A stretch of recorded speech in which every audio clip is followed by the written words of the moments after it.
Hello everyone, আসসালামু আলাইকুম। লেগে থাকা সৎভাবে স্বপ্ন জয় তোমারই হবে। বন্ধুরা, আমরা এখন রয়েছি অনেক সুন্দর একটা জায়গায়।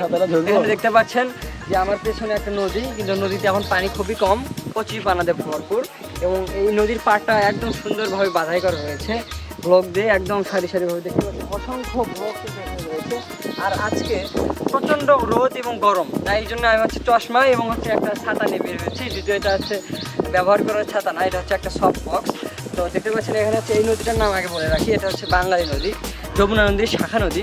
এটার অবস্থান হচ্ছে আমাদের বগুড়া জেলার সোনাতলা থানা হচ্ছে রানীরপাড়া গ্রামে, এবং এটা কিন্তু সুন্দরভাবে এইভাবে দেখতে পাচ্ছেন অনেক দূর চলে গেছে, একদম পুরো নদী কিন্তু একদম বাঁধা, দেখতে পাচ্ছেন পুরো নদী কিন্তু বাঁধা। আর এরকম সুন্দর সুন্দর ভিডিও পেতে আমাদের ফেসবুক পেজ এবং ইউটিউব চ্যানেল অবশ্যই ফলো এবং সাবস্ক্রাইব করে পাশে থাকবেন। আর কে কে এখানে এসেছেন বা এখানে নদী এবং গ্রাম বাংলা ভালো লাগে অবশ্যই কমেন্ট করে জানাবেন।